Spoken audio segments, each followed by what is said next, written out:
Welcome to another special edition of Gareth Jones on Speed, recorded on location in the United States.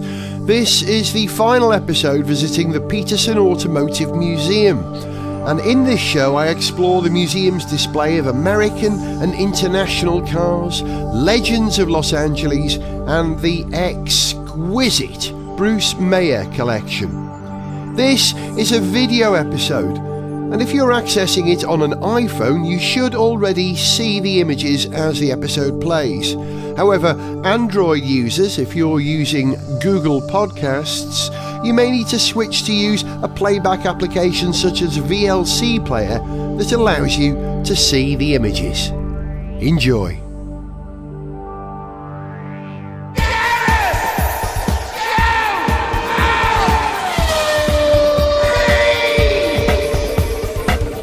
Hello there, welcome to Gareth Jones on Speed. I'm Gareth, she's Summer. Say hello, Summer. Hello, Summer. And once again, we're at the Petersen Automotive Museum on Wilshire Boulevard. That's correct. In Los Angeles. Are we actually in Hollywood or not? It's Los Angeles. Los Angeles, California. And this is a museum I've visited before, not just downstairs a few minutes ago looking at the sci-fi exhibits, but I remember being here, and I think it must have been 94 when it had just been built. 25 years ago. That's madness! That's insane! I remember, it was in the pre-podcasting days, how much I enjoyed it, so I thought I'd share this visit with you as well. I'm starting at a point that says start, which is probably a smart thing to do. Smart thing. Yeah. And let's see, what are they featuring? What are the headline cars at the Petersen Automotive Museum? I've got two extremes here. I'm going to go with this one to start, actually, because is there a more Hollywood car than this? Do you know the Hollywood connection of this car, Summer? When I think of Porsche and Hollywood, I think of James Dean. Correct. Absolutely, in one. It's a Porsche 550 Spider mid-engine racing car. Actually, I think it was James Dean who had a 356 Speedster. Is this the car he had? If Zog was here, Zog would know. Let's see what it says. The 550 Spider, whilst road legal, was the first series production Porsche designed specifically for racing, and the first with a mid-mounted engine since the 356 number 1. So it is a successor to that car. The aluminium body and tube frame chassis reduced weight, whilst the 110 horsepower, wow, so much power, 4-cam flap 4 engine proved successful on the track. Porsche also utilised wind tunnel testing to improve airflow and the perfect shape of the Spider, which differed dramatically from the rear engine 356. Okay, so this isn't Jimmy Dean's car. Not James Dean's car. No. But it raced at Le Mans in the 1953 24-hour of Le Mans. Do you see the price when new? $6,800. Price now, $65,222. Should have bought one of those all those years ago. That was an investment. And there's another Porsche, a less glamorous Porsche, parked right next to it. This is either a 914 or a 917. Porsche VW, 914-6 this one, which is the bigger engine, I think. Never the most reliable of Porsches, the most 70s of all Porsches in my opinion. You wouldn't think that was a Porsche with all those straight edges, no compound curves. Looks like a Miata. The Mazda MX-5 we would call it, it does, yeah, it's a similar sort of sports car really, except this was mid-engine. The Miata had the engine in the nose, didn't it? Great. I love the 914. I think it was a cool, oddball Porsche, and you know me, I like the oddball cars.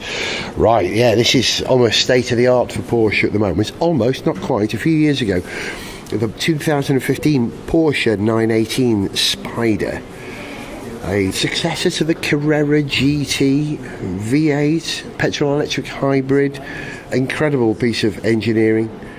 The first car, it says here, ever to run a lap at the Nürburgring under 7 minutes.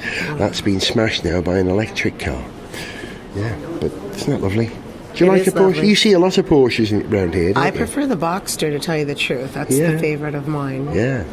I had a Boxster on loan from Porsche for a little while, a couple of years ago, and it was a revelation.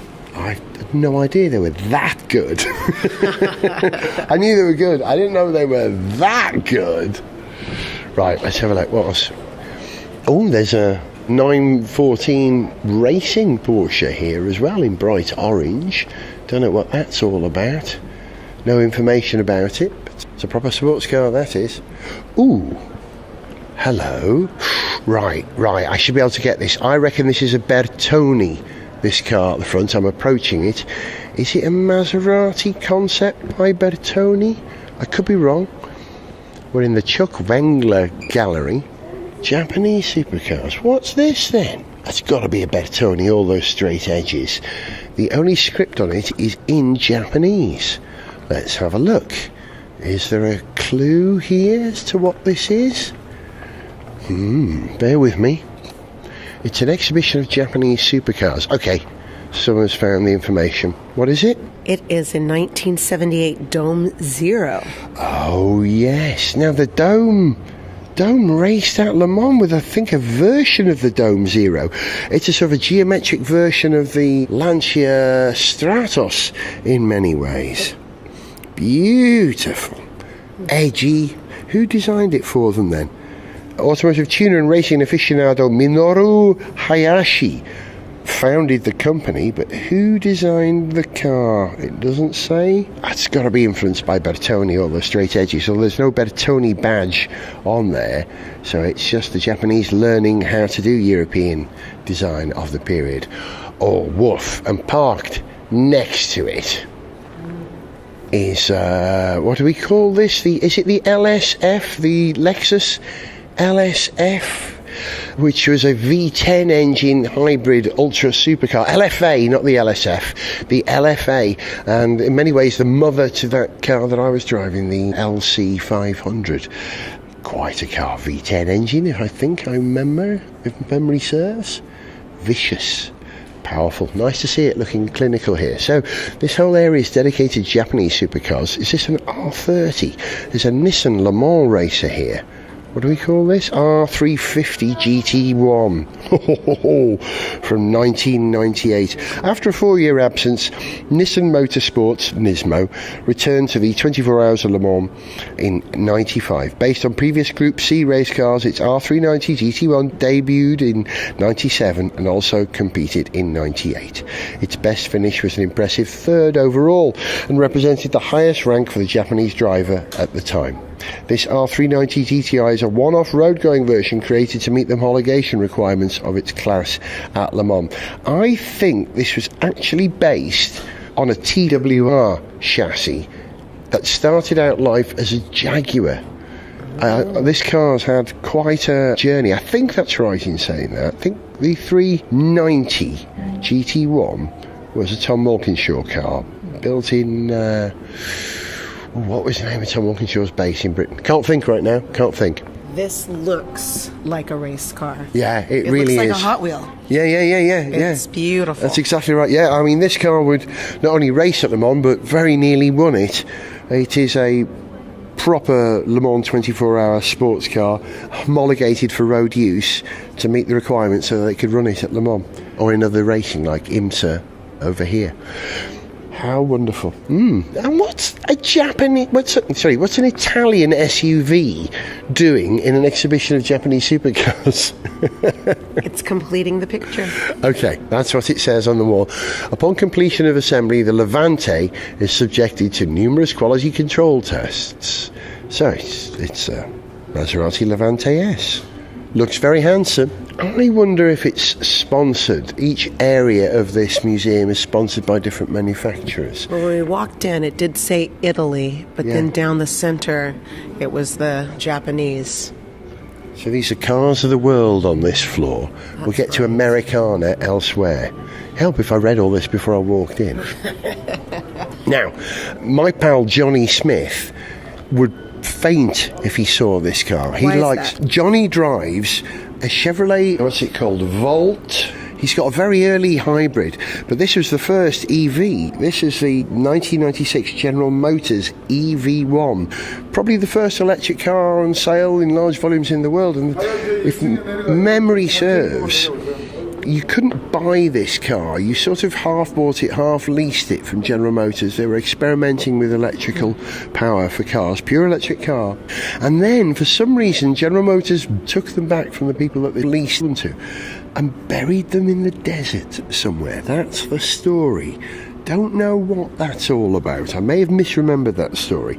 But sounds like something for future alien usage. yes, they arrive on Earth. They bury their cars in the desert. We understand they worship cars. They bury them like they're dead. I wonder.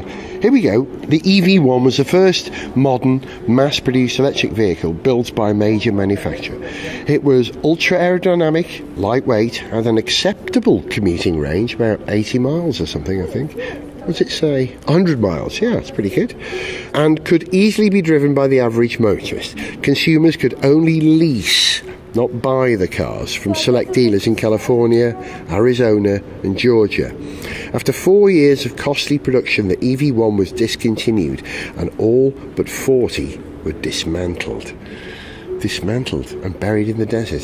So this is a very, very rare car and a pioneer. It was ahead of its time. Sometimes if you're proposing something really science fiction, you're the first to market, you pay to develop all the ideas for everybody else. This car would have cost billions to develop. And they didn't sell any, they leased a few. But paved the way for the EVs of today. Yeah. Here's another battery electric car. I've never seen this before. 1994 US electric car GTP Coupe. Derived from the gas-powered Consul GTP supercar, the US electric car GTP was touted when new as the only series-produced composite-bodied electric coupe on the market. Fair play. It was built by the same California firm that also converted otherwise standard cars to all-electric vehicles for fleet use to meet California emissions standards back in '94. You see, you're 5 years ahead of us at least over here, Summer. Neiman Marcus, which is, one of our very high standard department stores, offered it in their Christmas catalog. Wow, that's neat. Honey, I've marked all the things I'd like for Christmas and dog-eared the pages. I'd like a $75,000 electric car. And there's a picture of Leslie Nielsen, the star of Airplane and Police Squad movies and so many others, who I met once and shook hands with and made me laugh. And I believe he's of Welsh extraction. His family are Welsh, if I remember. I think his mother was born in Wales. But a picture of him sitting in the car in an advertisement promoting the GTP Sport Coupe, whose manufacturer was known as Solar Electric Engineering, before renamed US Electric Car in 1994 at the Neiman Marcus catalogue. Amazing. That is amazing. It's a funny looking thing, it really is. It's cute, it's of its age, it's just not quite right, is it? No. Not quite right. More like a Matchbox than a Hot Wheel. Yeah. Oh, they've got the running gear of the Tesla Model S here, what they call the skateboard platform. The way that electric cars has revolutionised our approach to building cars. We now build these sort of skateboard platforms where the battery pack sits as low as possible to keep the centre of gravity low, in between the front and rear wheels. What this done is given cars a much longer wheelbase. The wheels are right at the back of the car now. The electric motor sits in between the rear wheels, and if you've got the dual motor version, you've got one at the front in the frunk. Is that what you call the front trunk? The frunk. I've never heard that expression before. But I'm looking at this and thinking, boot to bonnet, that's over double my Mini. Yeah, of course it is. Yeah, it's a big car, the Model S. Yeah. And your Mini truly is a mini car for America. No, it's not. For over here it is, but in Britain it's a monster car. Right, what else have we got? We've got some other innovative vehicles. Oh, hang on. Is this the French electric car that I spotted in... No, it isn't. It's a Canadian car. A Galt, a 1914 Galt. A Canadian Galt's gasoline engine ran a generator that supplied electricity to an electric motor that propelled the car. This is the first series hybrid. Oh, well, one of the first series hybrids. This car is one of only two ever built and appeared 13 years after Ferdinand Porsche developed the world's first gas-electric hybrid, the Semper Vivus. Oh, there you go. I didn't know about that. But look at this. This is hybrid technology from the turn of the century.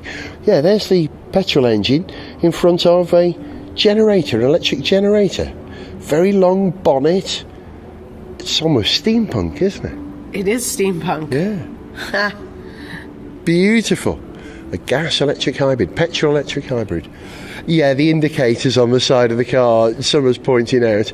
It's got indicators. Are they on both sides? You call them turn blinkers, don't you? What do you call them over here? Turn indicators?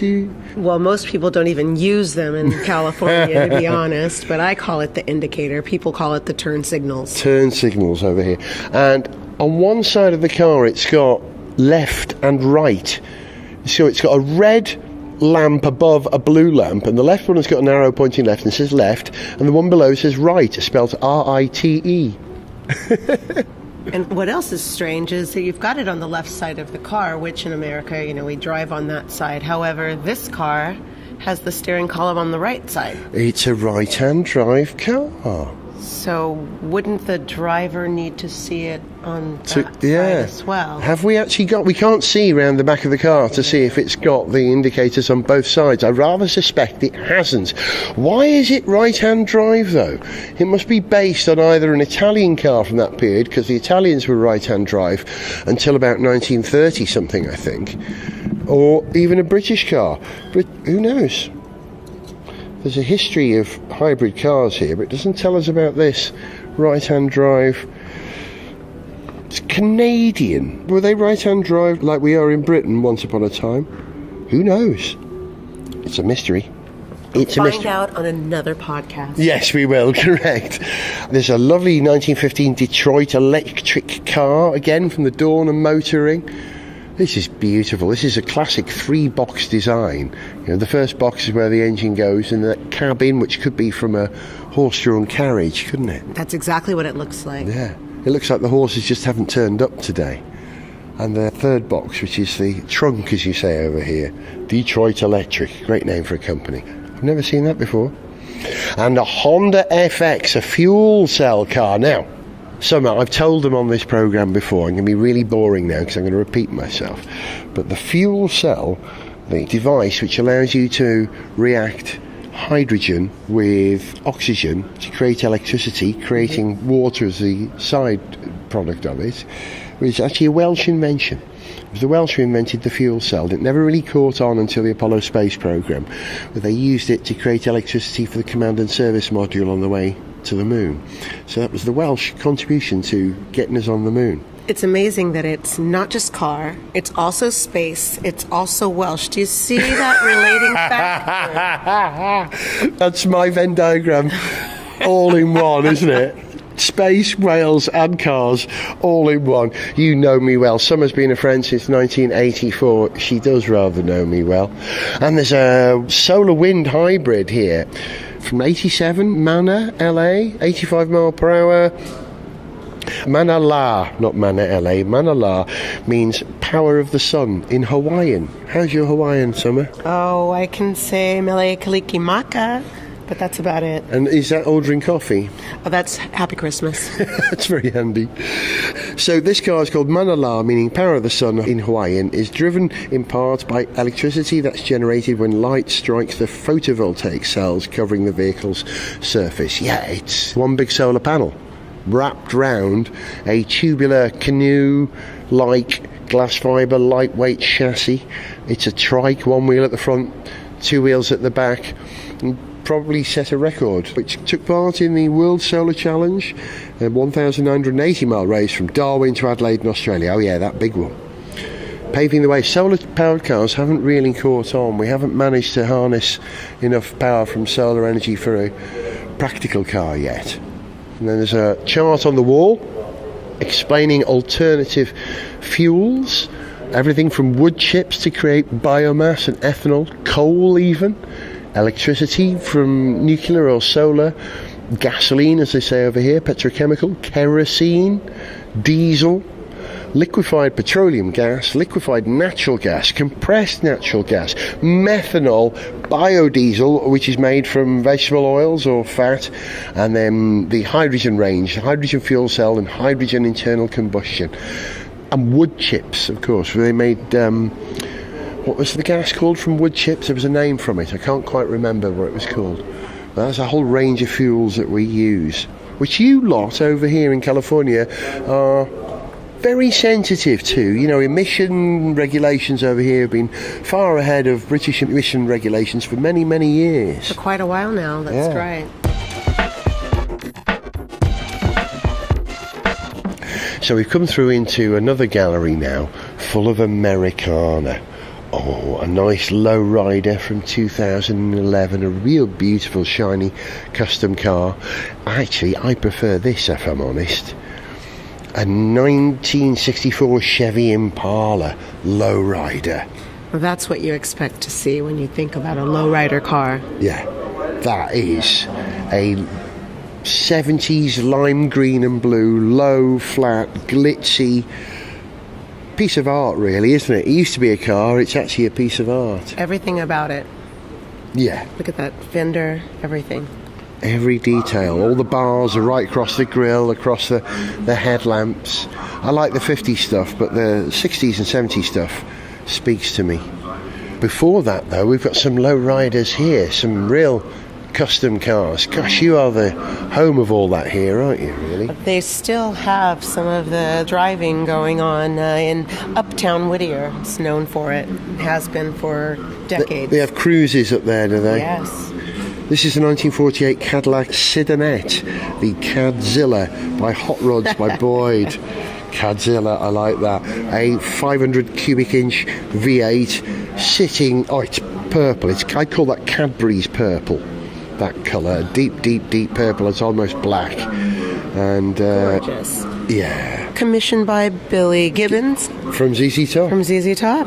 One of my relations, Gaz Top's cousin, ZZ Top. And there's another 1950s lowrider here as well. What's this? It's a Mercury Hirohata by Barris Custom. Okay, so that's Mr. Barris who designed the Batmobile again. And he's taken a lovely 1951 Mercury and lowered it. I mean, it's terrifying. It's like Christine, isn't it? The killer car. Oh, yeah. Had a bit of that about it, didn't it, that period? And behind me, this has got to be a Stingray, isn't it? That colour. Yeah. What would you describe that colour? Tangerine orange. In fact, nearly matches my purse. It really is. I'd say your purse was Clementine. I think we've just found the name for my purse. It is that glorious sort of sun glow 70s, 60s orange. It's got to be a Corvette under here, but it's got two separate cabins, a closed cabin for the driver, left-hand drive, and the passenger has got an open cabin. Oh, it's a Ford. No. Really? It's got a Ford badge on it. I thought that was a Corvette. It's not. It's a 1946 Ford V8 customising legend Gene Winfield constructed Starstrip, which is the name of this car, for Bob Larry's Promotions Incorporated show circuit, a travelling exhibition that gave custom car makers an opportunity to show their vehicles to a wide audience, gain awards and publicity for their work, and for many, attract clients. Mastercrafts from Gene Winfield hand-built the one-of-a-kind asymmetric body which he designed in collaboration with Ernie Graves and mounted on a 1946 Ford chassis. That's sexy, isn't it? It really is. And I'm not sure, but I can almost see the driver, which looks like it would need to be about the size of a jockey. Yeah, to get in. With maybe a 1956 pinup girl. Yeah, in the passenger seat. In the passenger seat. Dead right. Cheesecake. Oh, yeah? Definitely. Absolutely. And it's got a kind of a gull-wing door. Well, it's got a two-part door. The door lowers like a tailgate on a station wagon, you might say. The steering wheel, it's not a steering wheel per se, it's two levers on chrome plates with holes drilled in them. A classic sort of 60s look. Fierce. I love it. All right, let's go see some more. Should we head that way? Sure. Gareth Jones at speed! Right, We're into the Bruce Mayer Family Gallery now. Winning numbers, it says on the wall. The first, the fastest, the famous. The Bruce Mayer Collection. One of the world's foremost ambassadors of automotive enthusiasm, California-based car aficionado Bruce Mayer has spent decades carefully building a collection of truly superlative vehicles. Preferring the title of enthusiast of a collector, Bruce only acquires cars of substantial importance and emotional impact, often without regard for investment potential. Okay. Lucky him. Nice to be in that position. As a result, his stable of classics, hot rods and race cars, while not immense in scale, is amongst the most significant anywhere, really. Winning Numbers presents a selection of Bruce's finest competition vehicles, each with a story as captivating as its beauty. These machines are regularly driven and appear in this exhibition as a testament to Bruce's passion and ongoing desire to share with others. Okay, very florid description of what we have. We're in a room with how many cars? 1, 2, 3, 4, 5, 6, 7, 8, 9, 10, I think. We'll start with some Americana. There's a thing here called A Dream Come True, the 1929 Ford Altered Roadster. In 2012, Bruce Mayer set out to fulfill a long-held dream on the historic Bonneville Salt Flats, to drive over 200 miles per hour in an open vehicle.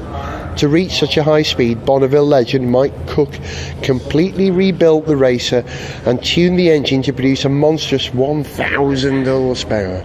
As Mayer streaked down the salt flats during his final opportunity to reach his goal, he followed his never lift motto, kept his foot hard on the pedal, and ended up clocking a blistering 204 miles per hour in this custom built roadster. Imagine doing 200 miles per hour in that. It's a proper roadster, isn't it? It's beautiful.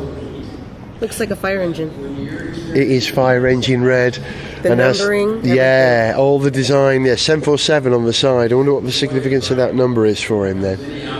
But it is a testament to lightweight, efficient design from a 1929 chassis. Incredible. Now, Zog would like this. This is a Porsche 935. Is this the one that actually won Le Mans in 79? So let's have a look. Don and Bill Whittington, the brothers, and Klaus Ludwig. I've got a model of this car in my collection. Oh, perfect. Yeah. It's a 1979 Porsche 935 Kremer K3, the holy grail of 911s. The 935 K3, it says here, was a racing variant of the 911 Turbo designed for the highly competitive FIA Group 5 production-based class. Battling against pure prototypes of factory team racers, this Kremer-prepared 935 captured a spectacular and surprising win when it was driven to overall victory in 79 at the 24 Hours of Le Mans. It became the only 911-based Porsche to win overall at Le Mans and is one of just 2 production-based cars to win overall in post-war years. And do you know what the other one is? It's the McLaren F1. Very rare car. This is the actual car in Bruce Meyer's collection. I'm going to have my photo taken with this baby. Zogged like this. There. Picture grabbed. Okay, let's keep going round. There's a dragster here. A short, not a rail. They call the very, very long dragsters, top field dragsters, rails. This is a short chassis one. It's a 62 Greer Black Prudhomme. A Greer Black Prudhomme top field dragster. State of the art for its day, the Greer Black Prudhomme from 1962 was one of the most beautiful ever built and also the most successful. Tuned by Keith Black and driven by Don the Snake Prudhomme. The Snake. It immediately dominated the drag racing circuit and consistently ran the quarter mile in under 8 seconds at speeds in excess of 190 miles per hour. With an unparalleled record of 237 wins and only 4 losses, the top field racer was acquired by Bruce Mayer as the ultimate example of a pioneering era dragster. I wouldn't disagree with that at all. That's a fast car. Now, the next car, I think they call this thing a tank. They ran on the salt beds, and it was made from the fuel tank of an aircraft, if I remember, converted. There we go. The most famous belly tank, the 52 SoCal Speed Shop Special Belly Tank Racer.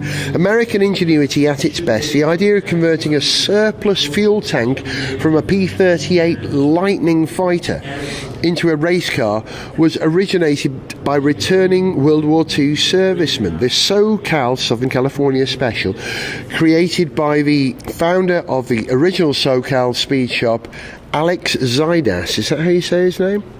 Or Zacchaeus. Zacchaeus. Okay, yes. Oh, telephone call from Miss Etta. It's the most famous of the belly tanks built. It began toppling records as soon as it hit the salt flats and dry lakes. But its most memorable performance came in '52 at Bonneville, when the car shattered 5 class records using 3 different Ford flathead engines. Oh really? They changed the engine. Nice soundtrack, by the way. I like this. That's a pure aerodynamic design. It's like a pointy bullet, isn't it? It's beautiful. Like a porpoise. Now, there's a Corvette here, but why is this Corvette here? This is a very famous one. Beautiful. It was the first Corvette to race at Le Mans. Thank you for bringing Corvette to Le Mans, because they race even today at Le Mans, Corvette, and they bring a soundtrack to that race that no other car provides. But they don't look like this. They don't look like this at Le Mans these days, no. They look like modern race cars, and the next one is going to be a mid-engine car. This is a white car, an American race colours, white with 2 blue stripes, a 1960 Chevrolet Corvette. Briggs Cunningham returned to Le Mans. He'd been there before with his own cars, but then turned up in '60 with 3 fuel-injected Corvettes. Fuel injection in 1960, and the goal of outright victory. Though there was no official support by the factory because of the manufacturer's racing ban, Chevrolet engineer Zora Arkos Dutov covertly provided assistance to the American team in order to prepare the cars for the historic event. The team finished a remarkable 1st in class and 8th overall. Quite an achievement in that race. The hardest, greatest race in the world. Exciting. Is this a Ferrari? What's this? It is a Ferrari. Oh, another Le Mans race, another IMSA racer. This is, as Americans put it, we don't say this in British English, but it is the winningest Ferrari ever. The Ferrari that's won most, really. A 1957 Ferrari Testarossa 65/250. One of the most successful privately campaigned Ferraris ever raced. This Testarossa is one of only 2 ever built by the factory, with a Tipo 625 Grand Prix racing engine. John von Neumann and Richie Ginther piloted the Ferrari to an incredible 11 wins during the 1957 season, and Ken Miles later drove it to victory at Santa Barbara in '62, not that far from here. When Bruce Mayer tracked down this rare Ferrari in Europe, he repatriated it to the US and reunited it with its 250 Testarossa V12 engine during restoration. 170 mile per hour, 285 horsepower, 3-litre Colombo V12. That's a racing Ferrari. Again, I know what you're going to say. You're going to look at it and go, it's beautiful. It is beautiful. It is, isn't it? And the classic pinstriping on the leather seats. Yeah. It's just the beautiful. Piping. Oh, the chrome gearbox, the wood steering wheel. You'd want to get in that and just drive away now down Wiltshire Boulevard, wouldn't you? It'd look like $1 trillion. PCH. PCH? PCH car. What's PCH? Pacific Coast Highway. Oh, of course it is. Yes, sorry, yes. Yeah, you'd want to go down that big road on that, wouldn't you? There's a Cobra here. Now, why is this Cobra here? This AC Cobra, a British car with an American engine. That suit both you and me, Summer, wouldn't it? This is the first production Shelby Cobra from 1962. This is it, the actual first. Wow. Wow. They weren't kidding. All that blurb about this collection, they actually weren't kidding. When Carroll Shelby dropped an American V8 engine into a lightweight British roadster, he created one of the most important American sports cars in motorsport history. This Cobra, chassis #CSX 2001, is the first production car built and the first to enter competition. It's black. It's got a number 1 on the side. It's resulted in continual modifications and upgrades to keep up with Shelby factory team cars. After a successful racing career in Europe, it was acquired by Bruce Mayer, who maintains the car in running condition and frequently drives it to shows and on rallies. I love Bruce Mayer. I know. I just want to thank him. Yes. He's compiled all these cars into a remarkable collection. Okay, there's 2 more cars we should mention here, perhaps 3. The world's fastest coupe, a 1934 Ford Petersen Brothers coupe. Petersen Brothers coupe drew the attention of the hot rodding world as soon as it began competing. It stood out amongst the field of hot rods not only for its professionally painted livery, but because it was a coupe beating the roadsters. After a year of record-setting runs by this car, the SCTA finally opened a class for coupes and sedans. An innovative first, the car's distinct profile was created by chopping the top and laying back the windshield to meet the windshield's height regulation and minimise wind resistance. It's a chop top, the slimmest of chop tops. That side window, it's like looking through a pair of snow glasses. It's only a couple of inches tall. Plexiglass, lightweight. How do you get in? Well, they're called suicide doors. These are reverse doors, so they hinge at the rear of the door. You open it and you have to duck down to squeeze in, then someone else has to close the door for you. You couldn't possibly do it yourself. Amazing. Oh, there's another Ferrari here. Let me get the spec of this one right. This might be one of the most important Ferraris you would ever hope to see. It's a 250 GT SWB SEFAC from 1961. Intent on winning the Constructors' Championship for the GT class, Ferrari hot-rodded 5 250 GT as short wheelbase SWBs. They did this specifically for the 61 24-hour Le Mans. This chassis 2689 is one of those factory-built racers, equipped with an ultra-lightweight chassis, light-gauge alloy body, higher output engine. After handing the manufacturer a significant class win at Le Mans, this SWB continued to dominate the track, earning enough winning points to help bring the coveted championship home to Ferrari. First in class, 1961 24 hours of Le Mans. Gods. These cars are gods. There's no other way about it. And there's a Le Mans Ferrari I think we have to mention as the last car in this room. It sits resplendent in the middle of the room. It's red. It's not a Ferrari, it's an Izzo Bizzarini A3/C Competizione, competition if you speak in English. The A3/C finished an astounding first in class and top 10 overall in the 65 24-hour Le Mans. Competing in the prototype class against factory-backed purpose-built race cars such as the Ford and the Ferrari, it was an unexpected triumph for the small automaker and the car's builder Giotto Bizzarini. While the A3/C was retired at the end of 65 racing season, it continued to be driven by subsequent owners, including Bruce Mayer, we love Bruce Mayer, who believes cars are meant to be driven and takes it to local shows. I bet everyone did the same thing as me, thought it was an obscure Ferrari when you see it. It looks like that, definitely. Yeah. Bizzarini. Izzo. Now, did Izzo, who designed the...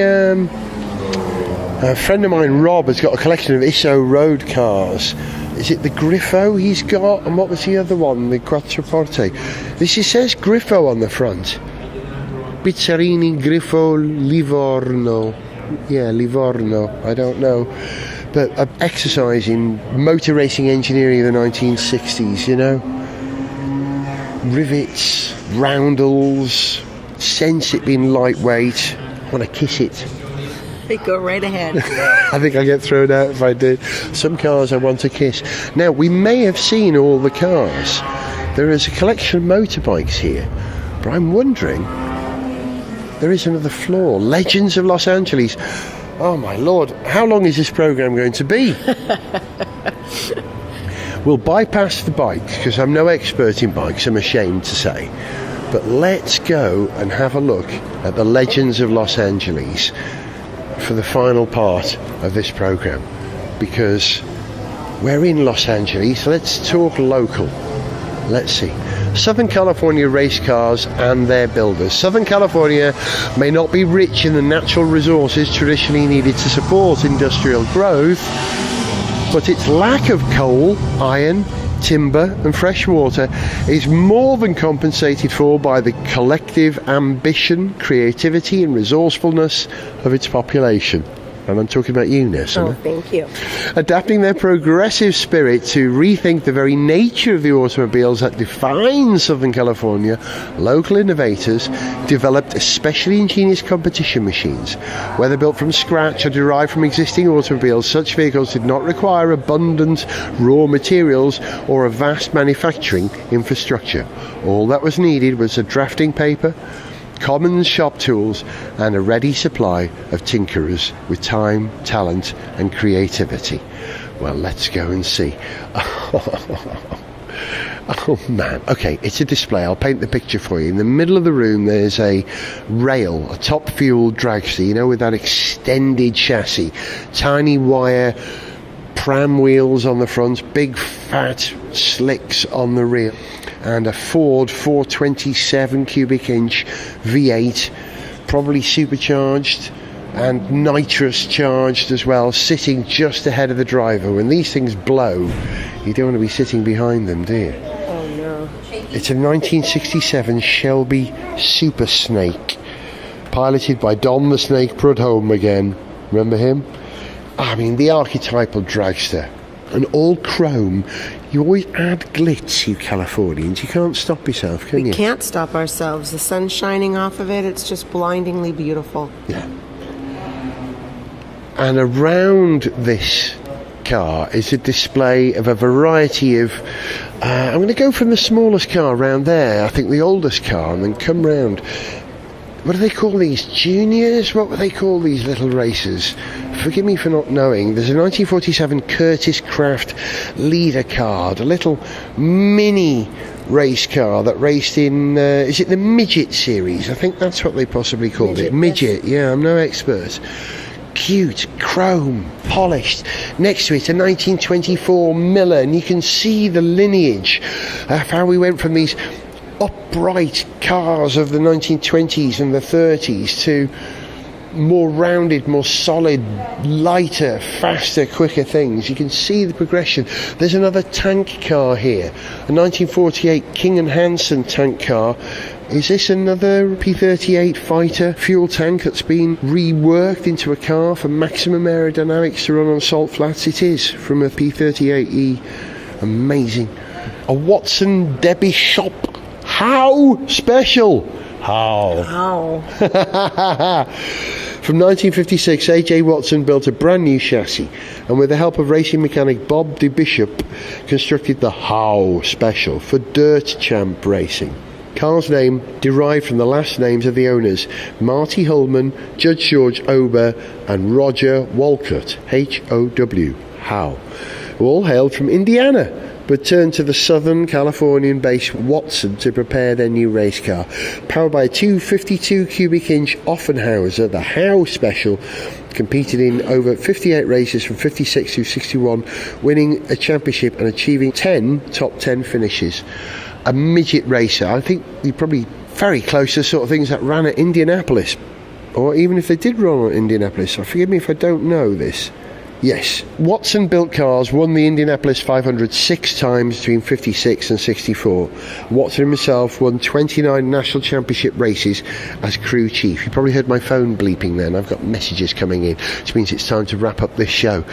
More dragsters, more hot rods, America in all its glory, and I'm pleased to see another Cobra, a British car with an American engine, uniting the two continents thanks to Carroll Shelby, who put that whopping great engine in that lovely lightweight British chassis.